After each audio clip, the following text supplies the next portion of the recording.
வணக்கம். இந்த சேனலை இதுவரை சப்ஸ்கிரைப் பண்ணாதவங்க மட்டும் சப்ஸ்கிரைப் பண்ணுங்கள்.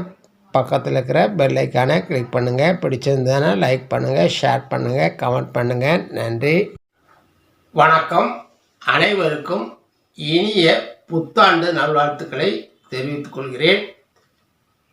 புத்தாண்டு ராசி பலன்களை பார்த்து வருகிறோம்.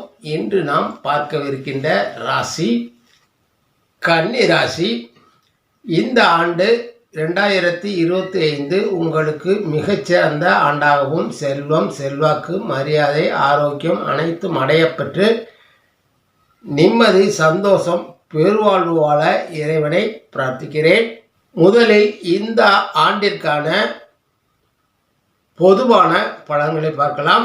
மார்கழி 16ஆம் நாள் புதன்கிழமை, போராடம் நட்சத்திரம், சித்த யோகம், கன்னிகா லக்கினம், இரவு 12 மணிக்கு புத்தாண்டு பிறக்கிறது.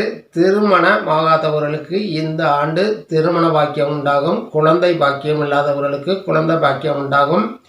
வேலை வாய்ப்புகள் அதிகரிக்கும். ஊடகத்துறை, எழுத்துத்துறை, ஆசிரியர், கணிதம், ரசாயனம், ஆன்மீகம், ஜோதிடம், வழக்கறிஞர், புத்தகத்துறை, மருத்துவத்துறை ஆகியவற்றில் முன்னேற்றம் காணப்படும். மருத்துவத்துறையில் புதிய கண்டுபிடிப்புகளும் புதிய நோய்களும் ஏற்பட வாய்ப்புள்ளது. கலைத்துறையினர் முன்னேற்றம் காண்பார்கள். உணவு உற்பத்தி உயரும். விவசாயிகள் லாபம் அடைவர். மக்களுடைய பொருளாதார நிலை உயரும். மழைப்பொழிவு நன்றாக இருக்கும். வெப்பம் அதிகரிக்கும். இப்பொழுது கன்னிராசி பலன்களுக்கு செல்லலாம். புதனை ராசிநாதனாகவும், உத்திரம் 2, 3, 4 பாதங்கள், ஹஸ்தம் 4 பாதங்கள், சித்திரை 1, 2 பாதங்களையும் நட்சத்திரங்களாக கொண்ட கன்னிராசி அன்பர்களே, இந்த ஆண்டின் முதல் நாளில் கோள்களின் நிலையை பார்க்கலாம்.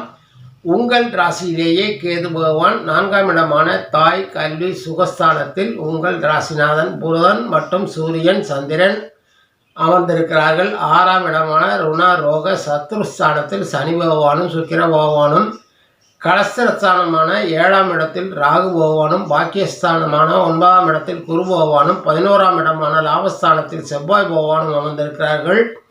இந்த ஆண்டு மார்ச் 29 அன்று சனி பகவான் 6ஆம் இடத்திலிருந்து 7ஆம் இடத்திற்கு கண்ட சனியாக சென்று அமரவிருக்கிறார். இந்த இடத்தில் அவர் அடுத்த 2.5 ஆண்டுகள் அமர்ந்திருப்பார். மே 14 அன்று குரு பகவான் 9ஆம் இடத்திலிருந்து 10ஆம் இடமான ஜீவனஸ்தானத்திற்கு சென்று அமரவிருக்கிறார். அங்கு அவர் 1 ஆண்டு காலம் அமர்ந்திருப்பார். மே 18 அன்று ராகு பகவான் 7ஆம் இடத்திலிருந்து 6ஆம் இடமான ருண ரோக சத்ருஸ்தானத்திற்கும், அன்றே கேது பகவான் உங்கள் ராசியிலிருந்து 2ஆம் இடமான குடும்ப வாக்குஸ்தானத்திற்கும் சென்று அமரவிருக்கிறார்கள். இந்த ராகு கேதுக்கள் 1.5 ஆண்டுகள் அந்தந்த ராசியில் அமர்ந்திருப்பார்கள். இதில் உங்களுக்கு ராகு பகவானின் 6ஆம் இடத்து பிரவேசமும் கேது பகவான் உங்கள் ராசியிலிருந்து அகழ்வதும் நல்லது. உங்களுக்கு பல வகையிலும் உதவிகரமாக அமைந்த சனி பகவானும் குரு பகவானும் விலகிச் செல்வது சிறப்பல்ல. வருட முதல் நாள் சனி பகவானுடன் சுக்கிர பகவான் சேர்ந்து அமர்ந்திருப்பது உங்கள் ராசிக்கு குபேர யோகத்தை கொடுக்கவிருக்கிறது. மற்ற மாத கிரகங்கள் நகர்வுகள் மூலமாகவும் நல்ல பலன்களை பெறவிருக்கிறீர்கள். பொதுவாகவே இந்த ஆண்டு கன்னி ராசிக்கு மிகச்சிறந்த நல்ல ஆண்டாகவே அமையவிருக்கிறது. சில கிரகங்களின் இடமாற்றங்களால் சில அசுப நிலைகள் தோன்றக்கூடும். அதை கடைசியில் கூறுகிறேன். இந்த ஆண்டு உங்கள் பொருளாதார நிலையை பொறுத்தவரை மிக உயர்ந்த இடத்தை அடையவிருக்கிறது. உங்களுடைய புதிய முயற்சிகள் யாவும் வெற்றி பெறவிருக்கிறது. திடீர் அதிர்ஷ்டங்கள் ஏற்பட வாய்ப்புள்ளது. வருவாய் பல வழிகளிலும் வந்து சேரும். சேமிப்பு உயரும். பழைய கடன்களை அடைப்பீர்கள். வரவேண்டிய பாக்கிகள் வசூலாகும். ஆனாலும் செலவுகள் திட்டமிடுதல் சிக்கனமும் அவசியம்.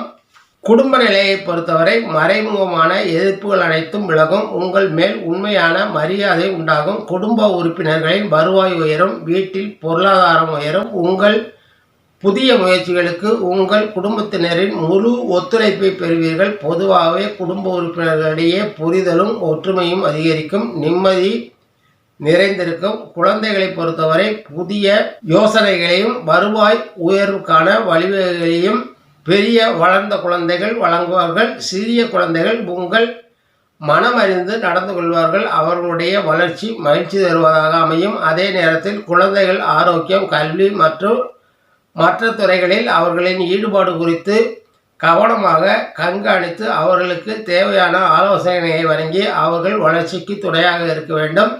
உத்தியோகத்தில் இருக்கும் கன்னிராசி அன்பர்களே, இந்த ஆண்டு உங்களுக்கு ஒரு வரப்பிரசாதமான ஆண்டாக அமையும். உங்கள் சேவை பாராட்டப்படும். உங்களின் புத்திசாலித்தனம், உழைப்பு ஆகியவை பாராட்டையும் பரிசுகளையும் பெறும்.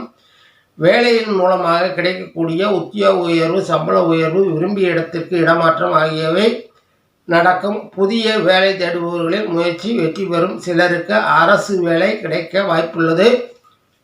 புதிய வீடு, வாகனங்கள் வாங்க திட்டமிட்டவர்களின் முயற்சிகள் வெற்றி பெறும். வீட்டிற்கு தேவையான எல்லா பொருட்களையும் வாங்கி கொடுப்பீர்கள். குடும்பத்தினரின் மனமறிந்து அவர்களுடைய தேவைகளை பூர்த்தி செய்வீர்கள். தொழில், வியாபாரம், விவசாயம் போன்ற துறைகளில் இருப்பவர்கள் முயற்சிகள் யாவும் வெற்றி பெறும். தொழில் விரிவாக்கத்திற்கு தேவையான வங்கி கடன் எதிர்பார்ப்பவர்களுக்கு கடன் கிடைக்கும். கூட்டு தொழில் செய்பவர்கள் தங்கள் கூட்டாளிகளுடன் சுமூகமான உறவை மேற்கொள்வது நல்லது. புதிய உத்திகளையும் புதிய முயற்சிகளில் வெற்றி பெறுவீர்கள். நல்ல வேலையாட்கள் அமைவார்கள். புதிய ஒப்பந்தம் வாடிக்கையாளர்கள் அமைவார்கள். வெளிநாட்டு வர்த்தகம் செய்பவர்கள் லாபம் பல மடங்கு அதிகரிக்கும். விவசாயத்திற்கு தேவையான நீர் வசதி கிடைக்கும். உற்பத்தி பொருட்களுக்கு கட்டுப்படியான விலை கிடைத்து மகிழ்வார்கள். துறையில் இருப்பவர்கள் இந்த ஆண்டை நல்ல முறையில் பயன்படுத்தி கொள்வது நலம் பயக்கும். மாணவர்கள் தங்கள் திறமையை வளர்த்து கொள்ள பல வழிகளிலும் முயற்சி செய்வர்.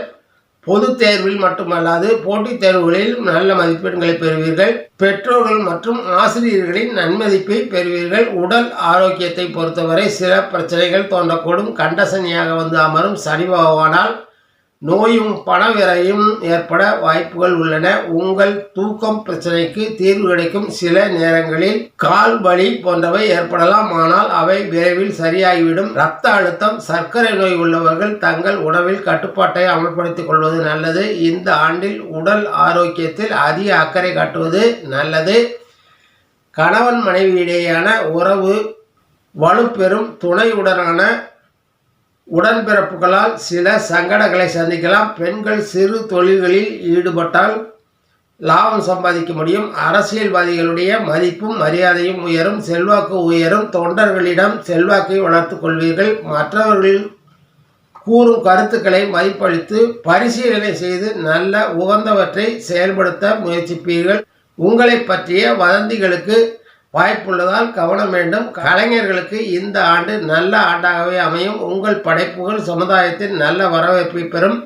உங்களுடைய மதிப்பு, மரியாதை, பொருளாதாரம், அந்தஸ்து ஆகியவை மேலோங்கும். இந்த ஆண்டு நீங்கள் பொறுமையாகவும் பொறுப்பாகவும் முனைப்பாகவும் செயல்பட்டால் இந்த ஆண்டு உங்களுக்கு சிறந்த ஆண்டாகவே அமையும். சில அசுவ பலங்களையும் சந்திக்கவிருக்கிறீர்கள். அவை சனி பகவானால் இடம் விட்டு இடம் மாறும் நிலை உருவாகும். பயணங்களில் காயங்கள் போன்றவை ஏற்பட வாய்ப்புகள் உண்டு. பண விரயம் ஏற்படும்.